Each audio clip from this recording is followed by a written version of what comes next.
Hello everyone. Guys, my name is Vinit Kankre and I am your quant teacher at this wonderful channel MBA वाला by PW. दोस्तों अभी बहुत ही crucial phase चल रहा है, crucial time चल रहा है और अभी आप देख रहे हो कि एग्जाम पास में आ रही हो और अभी सारे एस्पिरेंट सीरियस हो चुके हैं। इनफैक्ट हमें मैसेजेस पे मैसेजेस, कॉल पे कॉल आते हैं कि सर अब प्लानर बताओ, सर 150 डेज में कैसे प्लान होना चाहिए, डे टू डे का कैसे प्लान होना चाहिए, पढ़ाई का कैसे कौन मैनेज करे, VRC करे, LRDI करे। और आप देख रहे हो गाइज अपने इसी चैनल पर हमने वो प्लानर देना भी स्टार्ट कर दिया है। VRC का प्लानर आपने देखा, अभी कॉन्ट का आपने देखा, LRDI का आपको मिल जाएगा।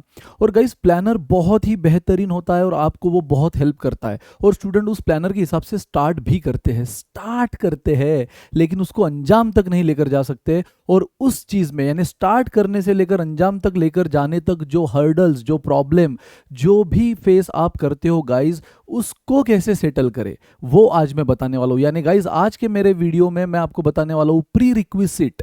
किसी भी प्लानर को अंजाम तक लेकर जाना है, किसी भी प्लानर को सक्सेसफुली इंप्लीमेंट करना है तो वो क्या प्री रिक्विजिट है जो इंपॉर्टेंट है। जैसे हम बोलते हैं कि भाई अगर आपको क्वांट में मास्टर बनना है तो क्वांट परसेंटेज रेशो तो बाद में आता है, उसका एक प्री रिक्विजिट है कि थोड़ा सा कैलकुलेशन में एक्सपर्ट बन जाओ, square root, tables, cube root का नॉलेज रखो, तो ये उसका प्री रिक्विजिट होता है। तो पहले वो कर लो फिर आ जाओ क्वांट की जर्नी में। सेम गाइज, बढ़िया प्लानर आपके पास है, प्रिपरेशन का कैसे डे टू डे करना है सारी चीज आपको बता दी, आप शुरू भी करते हो लेकिन दिक्कतें आ जाती, बीच में रुक जाते हो। क्या वो दिक्कतें हैं यार, क्या वो साइकोलॉजिकली प्रॉब्लम आपको आ जाता है, फेस करते हो और उसको कैसे निपटना है, वो सारी चीजें साइकोलॉजिकली बोलो या कोई भी इशू बोलो जो आपके साथ होता है, सारी इश्यूज पर हम डिस्कस करेंगे और उसको सेटल कैसे करना है वो मैं important hacks. So yes guys, 8 important study hacks मैं बताने वाला हूं जो कैट, ओमेट जैसी किसी भी एग्जाम को क्रैक करने में आपको हेल्प करेगा।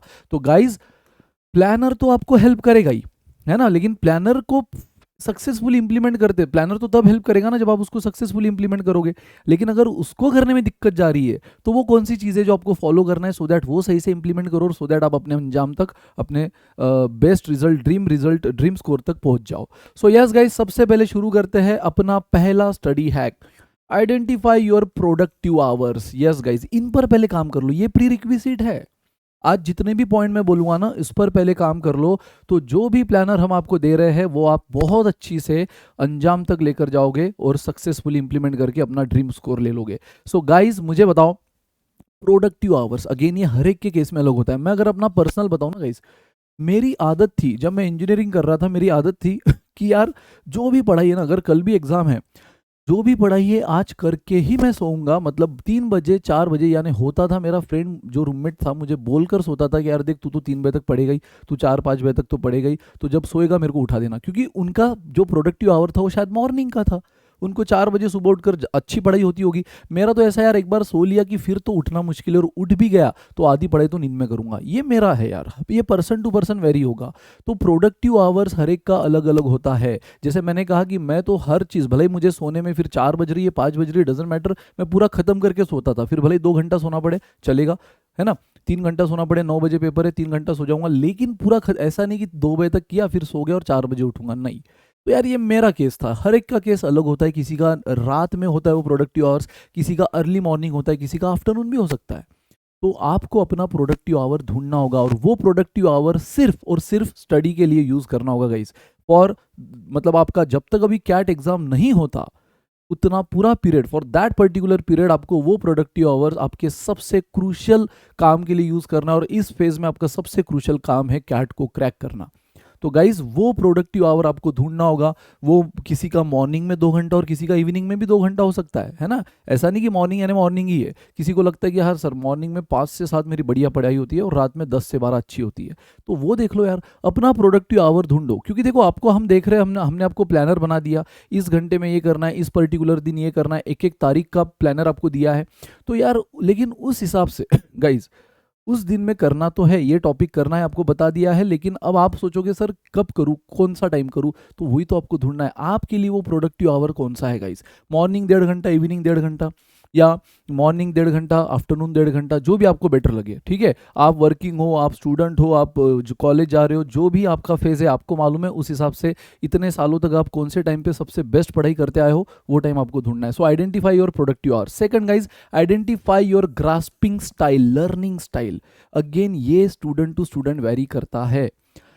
जैसे गाइज मैं अपना बताऊँ, अगर मैं अपने जब भी हैंड रिटन नोट्स बनाता था ना, जैसे आज कोई भी टॉपिक पढ़ा रहे टीचर, अपने उस हिसाब से मैंने टॉपिक पढ़ लिया, प्रैक्टिस कर ली, फिर अपने हिसाब से हैंड रिटन नोट्स जो हम हमेशा आपको सजेस्ट करते कि सबसे बेस्ट वे जो होगा आखिरी में एंड मोमेंट पे रिवीजन का, वो आपका हैंड रिटन नोट्स ही होगा, वो किसी फैकल्टी का नहीं, वो आपका हैंड रिटन नोट्स होगा, क्योंकि आपने उसको लिखा ही अपने हिसाब से है कि मैं किस बातों को समझता हूँ, कौन सी बातें जो मुझे बार बार रिवीजन की जरूरत पड़ेगी, वो आप उस हिसाब से लिख रहे हो। एज अ टीचर मैं जनरलाइज वे में लिख लूंगा, लेकिन आप अपने हिसाब से लिखोगे। So guys, handwritten notes बनाने की आदत रखो सबसे पहले तो।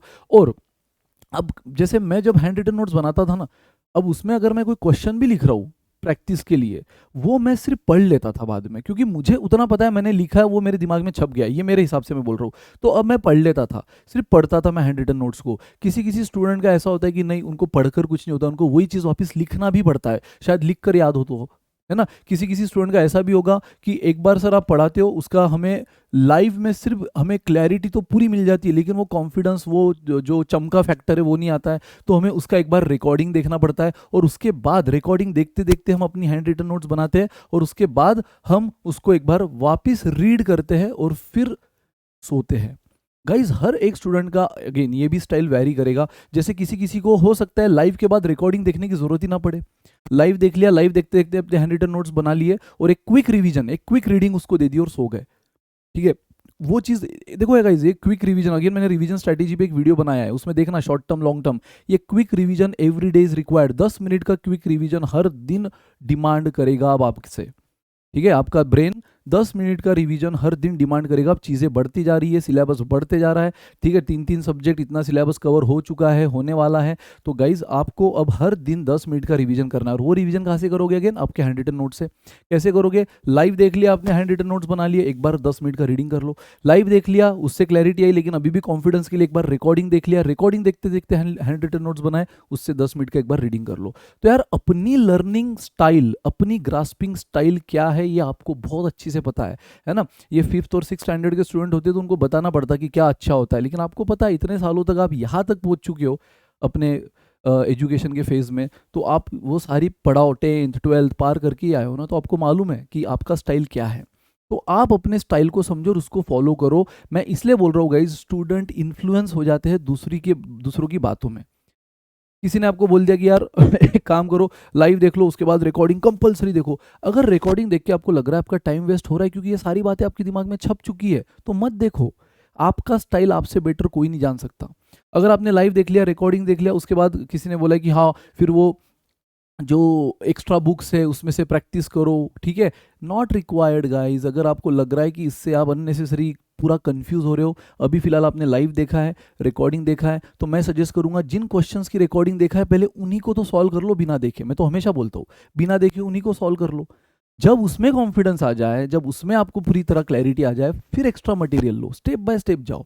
ऐसा नहीं कि एक टॉपिक हुआ और आपने अभी से 10 बुक इधर उधर से ढूंढा, 10 अलग अलग वेबसाइट से आपने 10 अलग अलग क्वेश्चंस ढूंढे और चालू कर दिए, और अननेसेसरी अपने आप को कंफ्यूज कर रहे हो। नहीं, स्टेप बाय स्टेप जाओ गाइस, स्टेप बाय स्टेप जाओ। अभी आप अप्रोचेस में मास्टर हुए हो, अभी उसके बाद आपने उन अप्रोचेस को अपने ऊपर इम्प्लीमेंट करना शुरू किया खुद से, क्योंकि यहाँ तो टीचर ने इम्प्लीमेंट किया था, फिर आपने खुद जब सेल्फ स्टडी की, है ना। किसी किसी का हो सकता है रिकॉर्डिंग ना देखते हुए सेल्फ स्टडी वाला फेज आ जाए, तो जब आप खुद से इंप्लीमेंट करना शुरू कर रहे हो, उसके बाद हो सके तो वही क्वेश्चन पहले प्रैक्टिस करो जिसको आप देख चुके हो। जब उस पर कॉन्फिडेंस आ जाए, आई रिपीट, जब उस पर कॉन्फिडेंस आ जाए, फिर एक्स्ट्रा मटेरियल उठाओ। फिर वेदर इट इज डीपीपी जो हम आपको दे रहे हैं, whether it is extra material अलग अलग बुक्स के, वो कुछ भी हो गाइस, लेकिन पहले जो चीज़ों से आपने अप्रोचेस सीखे हैं, जिन क्वेश्चन के दम पे आपने सारे कॉन्सेप्ट, ट्रिक और अप्रोचेस सीखे हैं, पहले वो क्वेश्चन खुद के दम पे एक बार करो। और यस, जैसे मैंने कहा, हैंड रिटन नोट्स बनाकर उसको रोज 10 मिनट पढ़ने की आदत रखो, और अपनी स्टाइल अपने हिसाब से देखो, किसी के भी स्टाइल से इन्फ्लुएंस नहीं होना है। मान लो कोई टॉपर आ गया, टॉपर ने बोल दिया मैं ऐसे ऐसे पढ़ता, तो आप वैसे कॉपी करने लगे, नहीं यार, वैसा नहीं होगा। युवराज सिंह अपने ही स्टाइल से खेलेगा, विराट कोहली अपने ही स्टाइल से खेलेगा, और सचिन तेंदुलकर अपने ही स्टाइल से खेल चुके हैं। तो गाइज, अगर सचिन की ही स्टाइल सब कॉपी कर रहे होते तो कोई भी दी विराट कोहली, दी युवराज सिंह, दी MS धोनी नहीं बने होते। ठीक है, तो आपका स्टाइल आप बखूबी जानते हो। किसी भी टॉपर ने बोल दिया वो उसके लिए बेस्ट था। आप अगर टॉपर बनोगे तो इंटरव्यू में जब आप अपनी स्टाइल बोलोगे उसका वेट अलग होगा, उसका वजन अलग होगा। सो अपनी स्टाइल पे बरकरार रहो, अगर आपको पता है इतने साल तक अगर वो स्टाइल आपको हेल्प कर रही है तो। उसके बाद guys keep your study space organise. ये बहुत बच्चों वाली बात है, ये हालांकि बताने वाली बात नहीं है, बट हाँ यार ये साइकोलॉजिकली इम्पैक्ट छोड़ता है गाइज। आप बोलोगे सर ये क्या बातें बता रहे हो, यार ये साइकोलॉजिकल इम्पैक्ट छोड़ता है। आप यार कहीं भी होटल में चले जाओ, भला ही वहाँ का कुक बेस्ट हो, ढाबे पे चले गए वहाँ का कुक बेस्ट हो, सुनी आपने वहाँ की दाल फ्राई, उसकी शेव भाजी और एक्सेट्रा तारीफ आपने बहुत कुछ सुनी है, लेकिन जैसे आपको अगर कुछ भी गंदगी दिख गई ना, आप निकल लोगे, वो टेस्ट तक नहीं करोगे जिसकी इतनी तारीफ सुन के आप गए थे।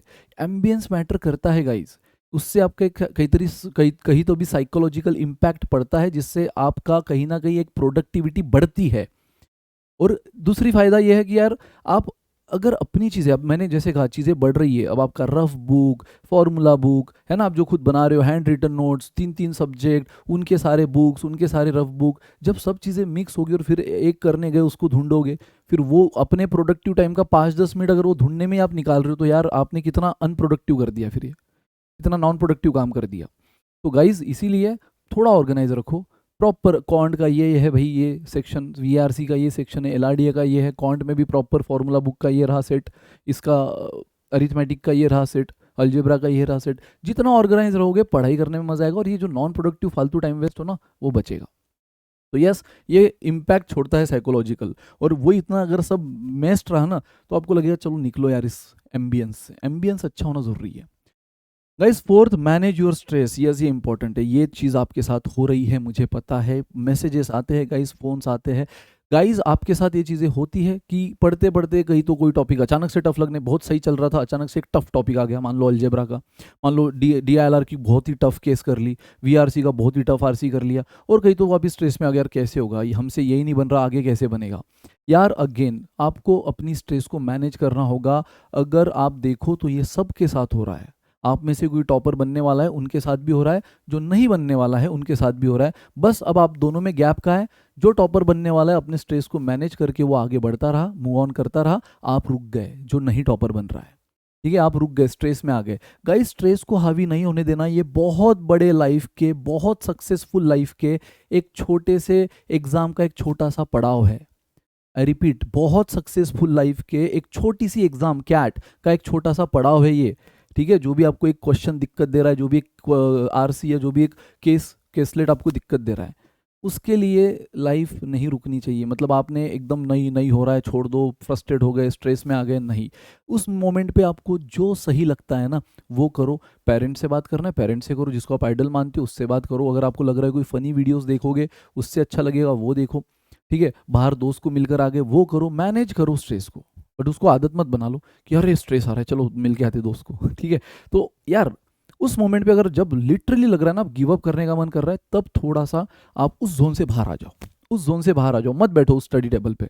अगर आपका ये मन बन गया है तो गिव अप करने का, उस जोन से बाहर आओ, थोड़ा कुछ करके आओ, थोड़ा सा देख कर आओ, थोड़ा सा अगेन उससे मिलकर आओ, उससे बात करके आओ जो आपको मोटिवेट करता है। अननेसेसरी नहीं तो चले गए उस निगेटिव पर्सन के पास जो टांग खींचने की आदत रखता है, जो जिसने कुछ लाइफ में किया नहीं, वो आपको भी डिमोरलाइज कर रहा है, तो फिर तो और आप अपने डिसीजन पे मोहर लगा दोगे कि नहीं करना है, ठीक है। तो अपनी स्ट्रेस को आप अपने हिसाब से मैनेज करो, वो चीज़ करो उस मोमेंट पे जब लगे गिव अप करना है, उस मोमेंट पे वो चीज़ करो जो आपको करने से खुशी मिलती है। Come on guys, next, try to eliminate all negativity. जैसे अभी थोड़ी देर पहले मैंने कहा भी गाइस, वो हर निगेटिव लोग एटलीस्ट इस 4 5 महीने के लिए ब्लॉक कर दो यार। जो बोल रहे क्या यार छोड़, क्या पढ़ रहा है, हम तो जा रहे हैं मस्ती करने, हम 4 दोस्त निकल रहे घूमने, आ जा तू भी, ठीक है, क्या होने वाला है इससे। गाइज फिलहाल के लिए निगेटिविटी, अगेन अगर किसी किसी को होता है jealousy, human tendency, social media देख रहे हो, खासकर वो ड्रॉपर्स जिन्होंने गैप लिया है, वो सोच रहे कि यार देख मैंने गैप ले लिया, मेरा दोस्त एडमिशन ले लिया कहीं तो, या मेरा दोस्त जॉब पे लग गया है ना, और इसका तो बढ़िया वो प्रोफाइल दिख रहा है ना, मस्त घूम रहा है फिर रहा है, नया नेटवर्क बनाया। तो गाइज अगर ये चीज़ आपको निगेटिविटी, हालांकि गलत है किसी की सक्सेस से जेलस होना, लेकिन ह्यूमन टेंडेंसी, तो उससे अगर आप पे इम्पैक्ट हो रहा है गलत, तो आप वो देखना बंद करो, वो देखना बंद करो सोशल मीडिया। जो भी चीज़ आपको निगेटिवली इम्पैक्ट कर रही है आपके टारगेट की तरफ, उससे फिलहाल के लिए 4 5 महीना दूर हो जाओ गाइस। फिर वो रिलेटिव्स के ताने हो, वो किसी का सोशल मीडिया देखकर आपके मन में आने वाली जेलसी हो, उससे फिलहाल के लिए दूर हो जाओ, जो चीज़ आपको निगेटिव कर रही है। डू एक्सरसाइज और play sports almost every day. ये अगेन साइकोलॉजिकली बहुत इंपैक्टफुल, टेस्टेड एंड प्रूवन है गाइस। ऐसा नहीं लेकिन खेलने निकला कि पूरा दिन दिन ही खेल रहे हो, नहीं, थोड़ा दिन आधा घंटा या 1 घंटा क्यों ना हो, कुछ तो apart from study, apart from routine life करना शुरू करो, जो आपके ओवरऑल डेवलपमेंट पे, फिजिकल एक्सरसाइज हो यानी फिजिकल बॉडी का एक ओवरऑल हेल्थ हो या मेंटल हेल्थ हो, उस पर पॉजिटिव इम्पैक्ट छोड़े। ऐसे को जर्नी बड़ी है, आपको अपने प्रिपरेशन के साथ साथ ऐसा भी नहीं कि स्ट्रेस में आए या अननेसेसरी अपने आप को एग्जॉस्ट कर दिया, ज़्यादा पढ़ रहे हो, कम सो रहे हो, 4 घंटा 5 घंटा सो रहे हो और उससे हेल्थ पे इम्पैक्ट हो रहा है, नहीं। 2 दिन आपने 4 घंटा पढ़ाई करके भले ही 4 घंटा एक्स्ट्रा पढ़ाई कर ली, मतलब सॉरी 4 घंटा सोकर, 6 सोना चाहिए, 8 घंटा सोना चाहिए, आपने मान लो 4 ही घंटे सोए 2 दिन, चलो आपको लगेगा 2 दिन चलो यार मैंने काफ़ी पढ़ाई कर ली, सिर्फ 4 ही घंटा सोया, लेकिन उस चक्कर में अगर बीमार पड़ गए तो आपके 8 दिन लेट डूबेगा। तो बैलेंस करो यार, बहुत ओवर भी मत करो, कम भी मत करो, बैलेंस करते चलो। और उसी लिए कुछ तो एक पैशन, वो स्पोर्ट्स हो, भले ही अगर लग रहा है 1 घंटा बैडमिंटन खेल के आ जाए, टीटी खेल के आ जाए, करो। आपको लग रहा है कि यार एक्सरसाइज किया जाए, योगा किया जाए, रनिंग किया जाए, स्विमिंग किया जाए, वो करो, ठीक है, बट फॉलो करो इस चीज़ को। कहीं ना कहीं ये अगेन आपको डीमोरलाइज, साइकोलॉजिकल, मैंने कहा ना इम्पैक्ट, वो वैसे एक कई तो केमिकल ब्रेन में डेवलप होते हैं जिससे आप फिर से पॉजिटिव होते हो, फिर से एक फाइट मारने की, क्योंकि एक्सरसाइज स्पोर्ट्स ये फाइट मारना सिखाते हैं दोस्तों। तो कहीं तो आपको लगेगा, तो ये करना शुरू करो। बस घर में बैठे फ्री टाइम में, अच्छा चलो अब पढ़ाई नहीं करना है, रील्स स्क्रॉल कर रहे हो, फिर से किसी की लाइफ देख के इम्पैक्ट अननेसेसरी अपने ऊपर इन्फ्लुएंस कर रहे हो, तो बेटर वे इससे तो हटो, इन सब से ये चीज़ें फॉलो करो, ठीक है। तो हाँ, ज़्यादा नहीं, 1 घंटा इनफ है, बहुत है, ठीक है। प्लान योर डिस्ट्रैक्शन टाइम, बहुत इंपॉर्टेंट है guys, plan your distraction time. Sir ये क्या सिखा रहे हो गाइस? चीट डे सुना है? चीट डे, खासकर जो डाइटिंग करते हैं पता होगा आपको, एक चीट डे होता है कि यार मंडे टू सैटरडे तू सही तरीके से डाइटिंग करेगा तो संडे तेरा। डाइटिशियन खुद बोलते, बड़े बड़े जो कि वेल ट्रेन है ना, प्रॉपर जिनके पास डिग्री होती है, वो डाइटिशियन खुद बोलते हैं भाई ये 6 दिन अच्छी से कर ले, 7वां दिन तेरा, तेरे को जो आइसक्रीम खाना है, जो चॉकलेट खाना है, जो तेरे को बाहर जंक फूड खाना है, खा सकता है। Same guys, distraction time, again मैंने कहा है ना, इस पीरियड में आपको डिस्ट्रैक्शन से अलग रहना है, खासकर वो जो अननेसेसरी आपका टाइम वेस्ट कर रहे हैं, अपना प्रोडक्टिव टाइम वेस्ट कर रहे हैं। अगर आपने सोचा है कि मॉर्निंग टाइम मेरा प्रोडक्टिव, और मॉर्निंग में आगे अननेसेसरी दोस्त आपके गपशप करे जा रहे हैं, आपको बाहर लेके जा रहे हैं, उनसे दूर रहो। लेकिन हाँ, एक डिस्ट्रैक्शन टाइम रखो, वो भले ही पर डे का रखो या पूरे हफ्ते का रखो, आपकी मर्जी। पर डे का रखना है तो 1 घंटा रखो, पूरे हफ्ते का रखना है तो पूरा 1 दिन रखो, ठीक है। अगर आप पूरा 6 दिन बहुत प्रोडक्टिवली यूटिलाइज कर रहे हो तो पूरा 1 दिन भी अगर आपने डिस्ट्रैक्शन को दिया, फर्क नहीं पड़ेगा, ठीक है। या आधा दिन भी दिया, फर्क नहीं पड़ेगा। आपको लग रहा है कि नहीं सर पूरा 6 दिन वेट करना मुश्किल है, 1 घंटा पर डे हम देंगे डिस्ट्रैक्शन को। अब वो डिस्ट्रैक्शन क्या है? जो चीज़ आपको करने में अगेन पसंद है, भले ही फिर वो दोस्त से बात करना हो, फ़ोन पे मिलकर आना हो, सोशल मीडिया एक्सप्लोर करना हो, जो भी आपको करना है गाइस, ठीक है। तो डिस्ट्रैक्शन टाइम ये भी अगेन साइकोलॉजिकल इंपैक्ट छोड़ता है, आपको मोटिवेट करता है। देखो मंडे टू सैटरडे क्यों हो रही है पता है? वो स्ट्रिक्ट डाइटिंग, क्योंकि हमें पता है संडे आने वाला है, संडे आएगा अपन सब खाएगा, है ना। तो सेम उसी तरह गाइज, अगर वो प्रोडक्टिव टाइम जो आपने सोचा है उसमें आप सही अपनी लर्निंग स्टाइल को फॉलो करते हुए अगर प्रिपरेशन कर रहे हो, तो साइकोलॉजिकली आपको पता है कि हाँ डिस्ट्रैक्शन टाइम आने वाला है, उस 1 घंटे में मैं वो सब करने वाला हूँ जो मैं अभी फिलहाल स्टॉप किया हूँ। तो यस गाइज, डिस्ट्रैक्शन टाइम अगर आप रखो ना, लेकिन हाँ ऐसा नहीं कि डिस्ट्रैक्शन टाइम ही ज़्यादा रख दिया, स्टडी टाइम अब गया ही गया। तो आपने डिस्ट्रैक्शन टाइम रखना है। ये सब करते हुए अगर ये सही से हो रहा है तो डिस्ट्रैक्शन टाइम करने में भी आपको मजा है, उस डिस्ट्रैक्शन टाइम को यूटिलाइज करने में, वो 1 घंटा वेस्ट करने में भी आपको मजा आएगा। देखो कहीं ना कहीं आप अगर बहुत जिद्दी, मतलब आपका ड्रीम बहुत बड़ा है, लेकिन जब आप टाइम वेस्ट कर रहे हो ना, तो आप उसमें इन्वॉल्व हो जाते हो पूरी तरह। फिर वो दोस्तों के साथ गपशप क्यों ना करना हो, और बाद में जब वहां से निकलते हो ना, 2-3 घंटा मस्त गपशप मार ली, वहाँ से निकल रहे हो, जो कि कोई भी प्रोडक्टिव इम्पैक्ट नहीं छोड़ा आपके लाइफ पर, लेकिन जब वहाँ से निकल रहे हो तब आपको लग रहा है कि यार मैंने वेस्ट कर दिया 3 घंटा। गिल्ट होता है, गिल्ट होता है, क्योंकि ये आपने बहुत ज़्यादा वेस्ट कर दिया है बिना किसी प्लानिंग के। लेकिन वही अगर पूरा दिन सही से यूटिलाइज करके 1 घंटा आप डिस्ट्रैक्शन टाइम प्लान करते हुए वेस्ट कर रहे हो ना, उस 1 घंटे का आपको गिल्ट नहीं होगा। इनफैक्ट लगेगा कि नहीं यार ये मैंने कमाया है, ये मैंने अर्न किया है, इतना मेहनत करने के बाद ये मैंने अर्न किया है, ठीक है। तो उसका गिल्ट नहीं होगा, पता है। तो डिस्ट्रैक्शन आप सोच रहे हो कि हाँ चलो पढ़ लिया आधा घंटा, चलो रैंडमली ऐसे मोबाइल ले लिया और पता चला अरे यार मोबाइल में कब 1.5 घंटा निकल गया पता ही नहीं चला, आधे घंटे की पढ़ाई पे 1.5 घंटा वेस्ट कर दिया, गिल्ट होगा। लेकिन वही प्लान करते हुए डिस्ट्रैक्शन करोगे, उसका आपको अर्निंग वाली फीलिंग आएगी। And the last and the most important 8 study hack का सबसे जो हुकुम का इक्का है guys, consistency builds momentum. Yes guys, देखो ये अगेन आपने सीखा होगा, consistency is the key to success. Consistency ही आपकी पूरी एक सक्सेस की चाबी है। और ये ट्रू है, ये बोलने वाले बड़े बड़े लोग ऐसे ही नहीं बोलते हैं, अपने एक्सपीरियंस से बोलते हैं। इनफैक्ट आपने प्रोडक्टिव टाइम ढूंढ लिया, आपने लर्निंग स्टाइल ढूंढ ली, लेकिन उसको 1 दिन 2 दिन 3 दिन इंप्लीमेंट किया, अगेन कुछ नहीं होगा यार। इतना बड़ा बढ़िया प्लानर बना के आपको फैकल्टीज दे रही है, हमारी टीम दे रही है, कुछ नहीं होगा। क्या होने वाला है उससे? प्लानर आपने वैसे ही हो गया, बस थोड़े 2-3 दिन मोटिवेट हुए, बढ़िया से कर लिया, लेकिन नहीं, बाद में वापस जैसे थे।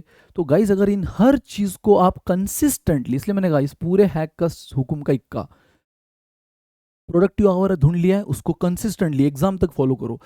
अपनी ग्रास्पिंग स्टाइल, लर्निंग स्टाइल आपको लग रही कि ये स्टाइल है यार जिससे मैं कॉन्सेप्ट को पूरी तरह चमका रहा हूँ दिमाग में, उसको कंसिस्टेंटली फॉलो करो। ठीक है, स्ट्रेस नहीं होना है।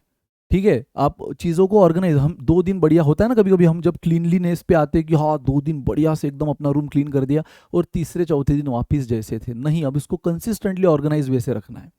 ठीक है, उसी तरह गाइज ये सब चीज़ें करोगे तो डिस्ट्रैक्शन करने का मजा आएगा, जो मैं बोल रहा हूँ स्पोर्ट्स एक्सरसाइज वो करने का मजा आएगा। सोशल मीडिया अगर आपको निगेटिव इंपैक्ट कर रहा है, उसको कंसिस्टेंटली फिलहाल के लिए ब्लॉक करो कुछ दिन के लिए। अगर ये करोगे गाइज कंसिस्टेंटली, तो देखना आपका वो प्लानर जो आपको आपका ड्रीम स्कोर दिलाने वाला है, वो भी सक्सेसफुली इंप्लीमेंट होगा टिल द एग्जाम। फिर वो प्रिपरेशन हो, रिवीजन हो, मॉक टेस्ट वाला प्लानर हो, हर चीज़ सक्सेसफुली इंप्लीमेंट होगा। सो कंसिस्टेंसी बिल्ड्स मोमेंटम। आपने सुना भी होगा 21 डेज चैलेंज, कि भाई कोई भी दिन, अगर कोई भी चीज़ 21 दिन तक अगर करो तो उसकी आदत हो जाती है। तो ले लो यार ये 21 दिन का चैलेंज, ले लो ये 21 डेज का चैलेंज, कि ये हर एक चीज़, जो भी प्लानर आपके पास है, जिस भी सब्जेक्ट का प्लानर आपके पास है, जो आपने करने को थाना है, अपना प्रोडक्टिव आवर निकालते हुए, अपना सही टीचिंग स्टाइल लर्निंग स्टाइल निकालते हुए, ठीक है, बिना प्रॉपर उसको उसमें अपना एक स्पोर्ट्स वाला, क्योंकि कई तरीके साइकोलॉजिकली एक पॉजिटिव आप रहते हो थ्रू आउट द डे, अगर स्पोर्ट्स करते हो, एक्सरसाइज करते हो। ठीक है, ये सारी चीज़ों को मैं 21 डेज सक्सेसफुली फॉलो करूंगा। 22वें दिन से खुद ब खुद होना शुरू हो जाएगा। ठीक है, और बीच में अगर 1-2 दिन कुछ अर्जेंसी की वजह से ब्रेक भी हुआ, तो उसकी आदत रहेगी, वापस वहां से आने के बाद आप फिर से उसको सक्सेसफुली इंप्लीमेंट करोगे। तो ले लो यार 21 डेज चैलेंज। और अगर वाकई में ले लिया है तो बोल दो sir, yes sir, I have accepted this 21 days challenge. डाल दो कमेंट कि हाँ सर, मैं 21 दिन का चैलेंज ले रहा हूँ और मैं इसको करके दिखाने वाला हूँ।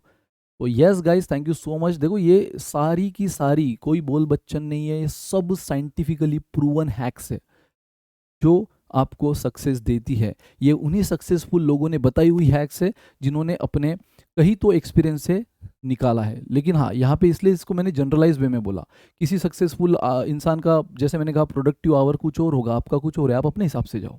लर्निंग हैबिट उसकी कुछ और होगी, आपकी कुछ और है, आप अपने हिसाब से जाओ। उसके लिए डिस्ट्रैक्शन कुछ और होगा, आपके लिए कुछ और है, आप अपने हिसाब से जाओ। इसलिए मैंने जनरलाइज वे में सारे पॉइंट आपको बोले हैं। तो गाइज लो ये 21 डेज का चैलेंज और कर दिखाओ। मिलते हैं next session, till then bye bye, good day, take care, enjoy.